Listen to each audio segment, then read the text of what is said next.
Your true wealth is your time and freedom. Money is just a tool for trading your time. It's a container to store your economic energy until you're ready to deploy it. But the whole world has been turned away from real money and has been fooled into using currency. A deceitful impostor that is silently stealing your two most valuable assets, your time and your freedom. Welcome to the rabbit hole. We are entering a period of financial crisis that is the greatest the world has ever known. The wealth transfer that will take place during this decade is the greatest wealth transfer in history. Wealth is never destroyed, it is merely transferred, and that means that on the opposite side of every crisis there is an opportunity. The great news is that all you have to do to turn this crisis into your great opportunity is to educate yourself. I believe that the best investment that you can make in your lifetime is your own education. Education on the history of money, education on finance, education on how the global economy works, education on how all of these guys, the central bankers, the stock market, how they can cheat you, how they can scam you. If you learn what is going on and how the financial world works, you can put yourself on the correct side of this wealth transfer. Winston Churchill once said that the further you look into the past, the further that you can see into the future. This program is all about creating your own crystal ball, being able to gaze into the future, being able to change this crisis, the greatest crisis in the history of mankind, into your great opportunity.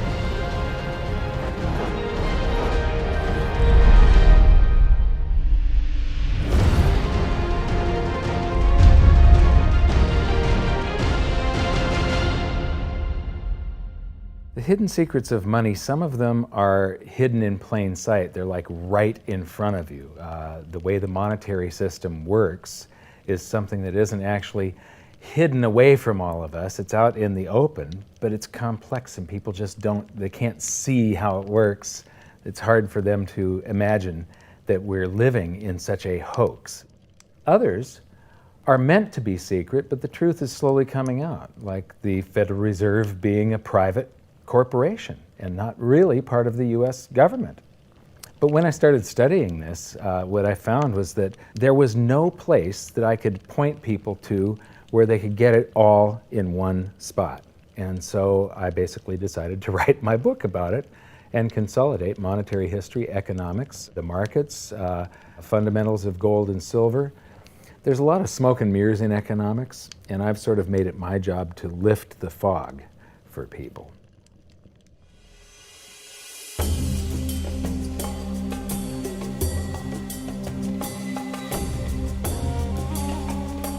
Welcome to Egypt. This is where it all began. Roughly 5,000 years ago, the Egyptians started using gold and silver as their predominant form of currency. But it was not yet money. The pieces of gold and silver that they were using were odd sizes and weights, odd purities, so it still was not interchangeable, where each unit is the same as the next. This meant that nothing really had a price yet. You couldn't put a price of so many coins on something because they didn't have coins yet. Trade was still difficult. It was still a guessing game when it came to the exchange of values. One of the reasons that we are in the financial mess that we are today globally is that people do not understand the difference between currency and money. Currency is a medium of exchange, a unit of account. It is portable, durable, divisible, and something called fungible. Fungible means that each unit is the same as the next unit. $1 in my pocket buys the same amount as $1 in your pocket. Money is all of those things plus a store of value over a long period of time. Even financial planners, bankers, your accountant, they don't understand the difference between currency and money. The currency in your pocket is a medium of exchange.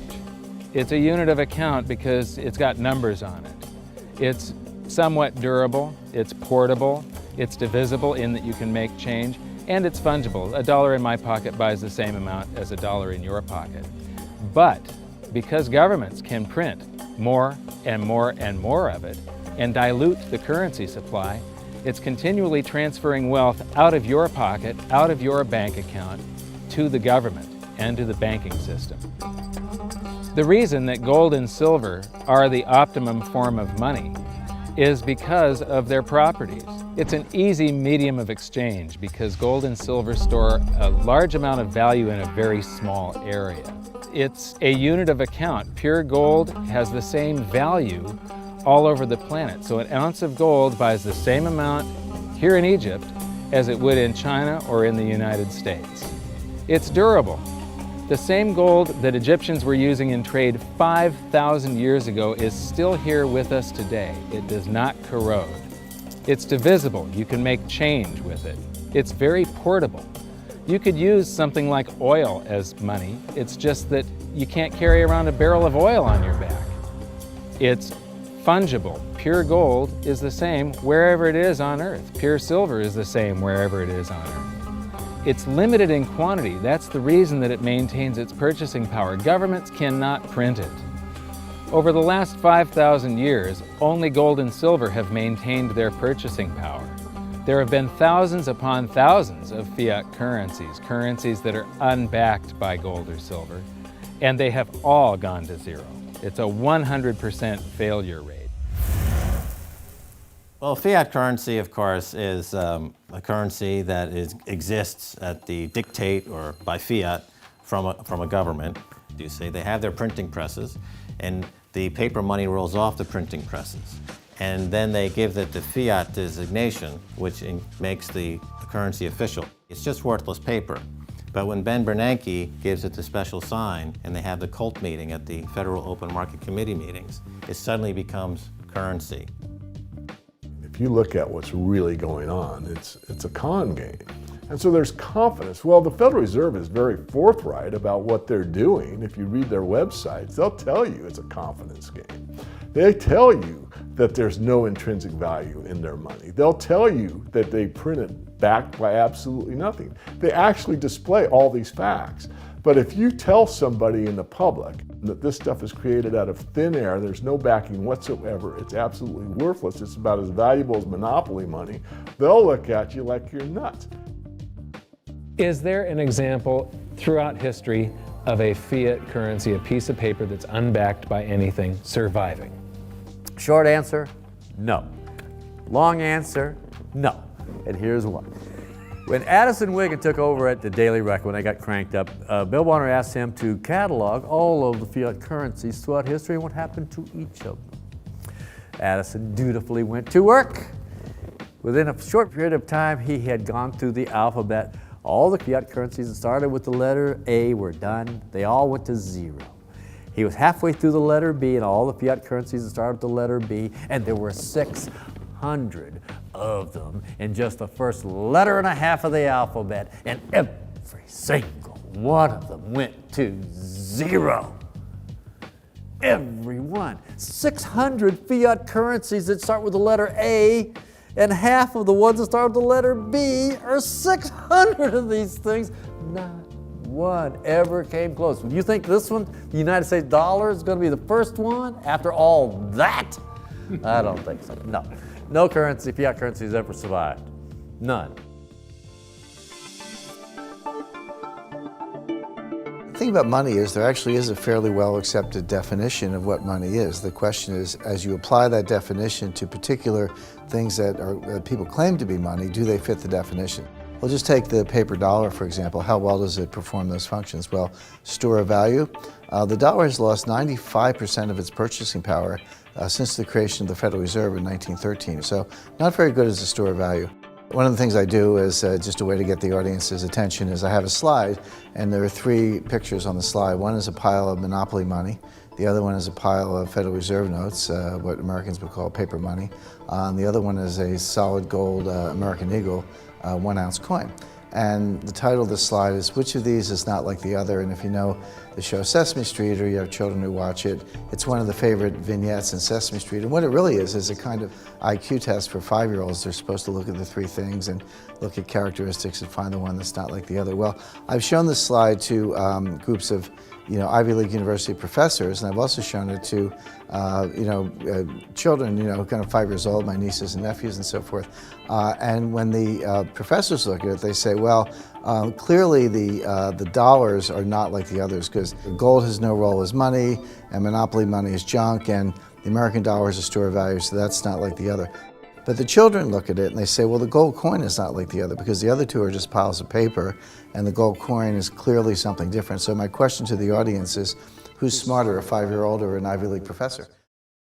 Before World War I, each note that a treasury issued would say that there have been deposited with the United States Treasury $20 in gold coin payable to the bearer upon demand. The money was in the vault. The currency was a note they gave you that was a claim check, only a claim check on the money, the same as if you go to the dry cleaners and you give them your shirt and they give you a claim check for your shirt. The value is that shirt at the dry cleaners, not the piece of paper that says that you own that shirt.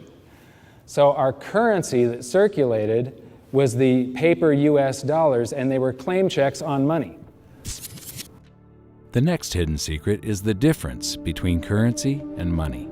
Money must be a store of value and maintain its purchasing power over long periods of time.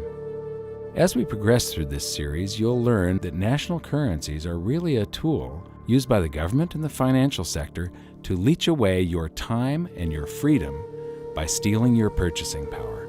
So rather than storing your economic energy, currencies leak.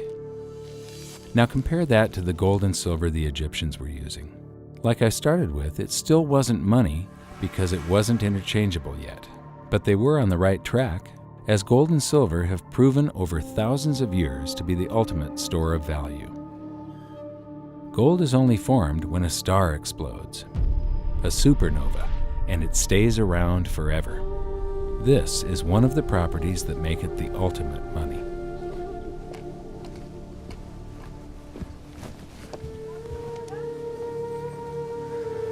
People are amazed that after 5,000 years, the pyramids are still here.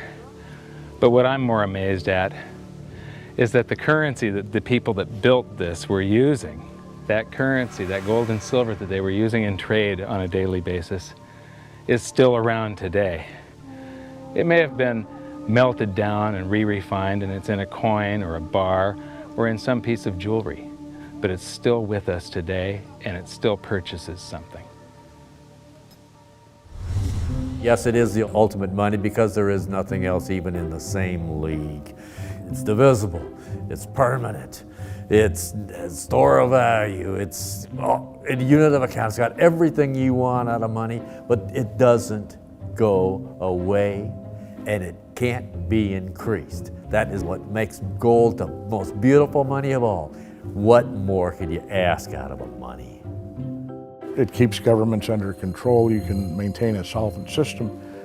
Governments don't like gold at present because they're getting away with the fiat currencies, and they'll do everything they can to discredit it as an asset class. I mean, my goodness, gold has outperformed the Dow Jones Industrial Average in each of the last 7 years, yet it's not considered a legitimate asset class.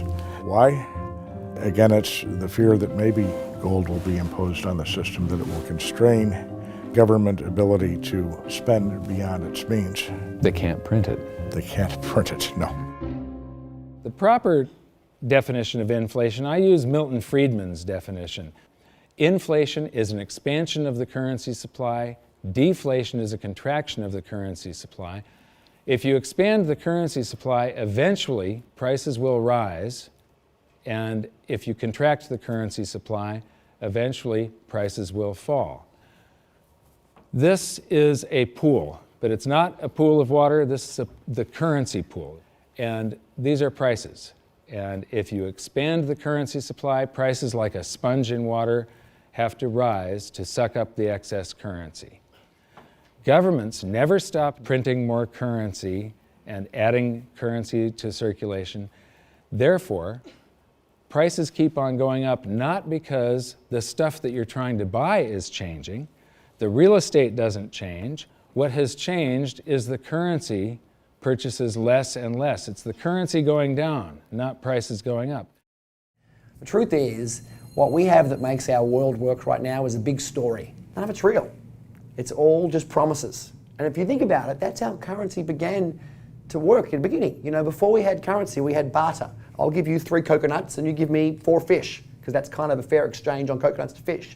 But that got complicated, so we had to invent this thing called money to be a divisible, portable medium of exchange. And the challenge is that we lost that a long time ago when we lost having things of value be our currency. And now we have this thing called numbers and accounts. But trust me, it is not real. It's a big made-up story. One of the biggest make-believe stories ever is called quantitative easing, which sounds complex, but it's really just a smoke and mirrors term for currency creation. QE started with the banking bailouts back in 2009. This currency was created out of thin air and then given to the banks, who paid themselves record bonuses in reward for crashing the world economy. This is a global phenomenon, but all you have to remember for now is that whether it's QE bailouts or stimulus programs, these are all just voodoo, hocus-pocus terms for increased currency creation. I believe gold and silver will reassert themselves as money. And when they do, there just isn't enough. And their purchasing power is going to go up many, many, many times. Egypt is an amazing place. There's a franticness about it, and utter chaos, especially like the traffic. But when it comes to like all of the merchants that are trying to get every last dime out of you, you get fleeced to the point where you come back with an empty wallet. But you know what? They're amateurs compared to Wall Street. In the past several years, I've spoken in many countries about the crisis that's coming, and a lot of people think that they're going to be okay in their country, that it's only going to happen to the United States or maybe the United States in Europe. But what they don't realize is that this is a global phenomenon. I got to show you something here. This is base currency in the United States. This is the number of paper dollars that exist, basically. It took 200 years to go from no dollars in existence to 825 billion. And then we had the bailouts, and then we had QE1, quantitative easing 1, then QE2, and then we had QE3, and then QE4, and then soon we're going to have QE57 and QE382. And it isn't just here. This is what the Canadian currency supply looks like. This is Australia, South Africa, Russia. Now, this starts out in just the year 2001, and this is like 18 times more currency in existence in a little over a decade. Here's Singapore, same story. Look at that, since the crisis, just bam. India, China, every government on the planet is doing this insane deficit spending and expanding their currency supplies, doing bailouts. And history shows that there is no example of this turning out well. It is sometimes amazing that we haven't experienced more inflation than we have. If they keep expanding the money supply so vastly, why aren't our prices growing faster than they really are? And the answer is that a good chunk of the money that the Fed created has been shipped overseas. I remember early in my research, I heard this expression that the Americans have exported their inflation. I thought, what is that? How can you export your inflation? Put it in a box and send it out? What do you do? Well, now I understand. You export your inflation by simply sending all these dollars that you created to these other countries, and then they send you their refrigerators and their cars and whatever, their TV sets. So you get hardware, and they get little pieces of paper. It's a great deal for the American people for a while. For a while. Sooner or later, all of those pigeons come home to roost. When the time comes, as it looks like it's now coming, when the rest of the world is saying, we don't want to play this game anymore, Uncle Sam's dollars are just becoming worthless, there are too many of them, we've got to find something else other than American dollars, then those dollars start to come back to America. People say, we don't want them anymore, what do we do with them? Once this revs up and we've got this little trickle of money coming back that we previously exported, once it becomes a flood and it starts to rush back, now we are getting our former exported inflation brought back to us, and then we'll see the quantity of money inside the United States grow much more rapidly even than the Federal Reserve can create it, because we're getting a previous money back. And that's when we will really see the tanking of the US dollar in terms of what it will buy. During the second round of quantitative easing, global food prices went up 60%. And this created a humanitarian disaster for the 2 billion people on Earth who live on less than $2 a day. These people were hungry to start with, they became hungrier, and some of them started overthrowing their governments in North Africa and around the Middle East. So quantitative easing was the spark that ignited the Arab Spring. So that's it. When you create money, you get some sort of inflation.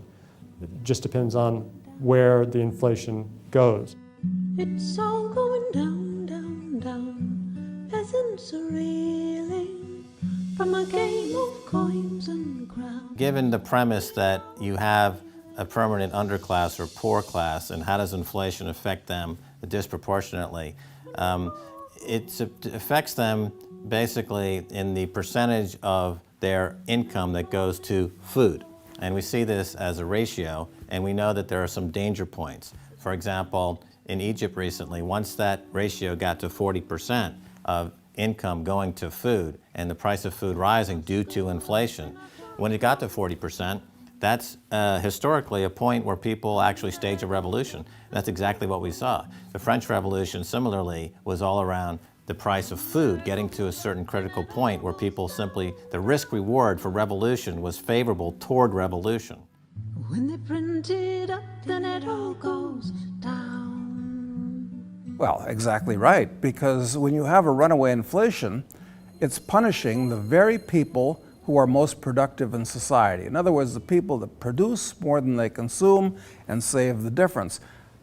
The problem is that those productive people, the savers, save in their national currency. And unfortunately, the national currency is just a fiat piece of paper at this point. So when it's destroyed through runaway inflation, that $100,000 that you were hoping to retire on doesn't exist. And the things that you were going to buy with it and provide for others don't exist either. Now what are you going to do? So that all seems pretty scary. However, this is going to happen, and you can only play the hand that you're dealt. But the great news is that gold and silver always end up doing an accounting of the expansion of the currency supplies. Basically, the will of the public in the free markets. When governments do this kind of stuff to their currency supply, they debase it. Eventually it comes back in inflation. People sense the loss of their purchasing power. They rush back to gold and silver, and they bid the value of the gold and silver up in the country until it meets or exceeds the value of all the currency in circulation. This is a process that's been going on over and over again throughout history, except this time it's happening on a global scale. It has never before happened in all countries at once. And that means that this is the greatest wealth transfer in history. Therefore, it's the greatest opportunity in history, and it's not going to happen again in your lifetime. So now we've learned that your true wealth is your time and your freedom. Money is a trading tool that stores the economic energy that is your time and freedom, whereas currencies leak them away. Gold and silver are the ultimate money simply because of their properties. Fiat currencies are based solely on confidence and always return to their intrinsic value of zero. Governments don't like gold because it imposes restraint. Rising prices are a symptom of an expanding currency supply, and gold and silver always account for an expanding currency supply. So that's it for this episode. Join me next time as we begin to investigate how monetary history just repeats and repeats, and how gold and silver always win the battle between currency and money. Until then, my challenge to you is to stop calling currency money. It's a crucial first step towards setting your mind free of all this economic voodoo and changing your context. You can learn more by watching the bonus features on our website, and if you have any questions, you can post them there, and we'll answer some of your questions in future bonus features. So good luck, thanks for watching, and we'll see you next time.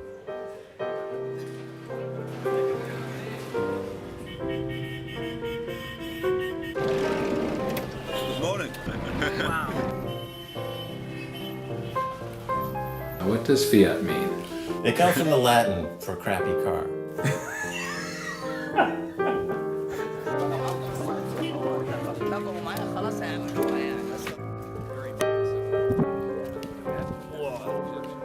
In the desert in a suit. My camel died. You're not too sure about that, are you? Huh?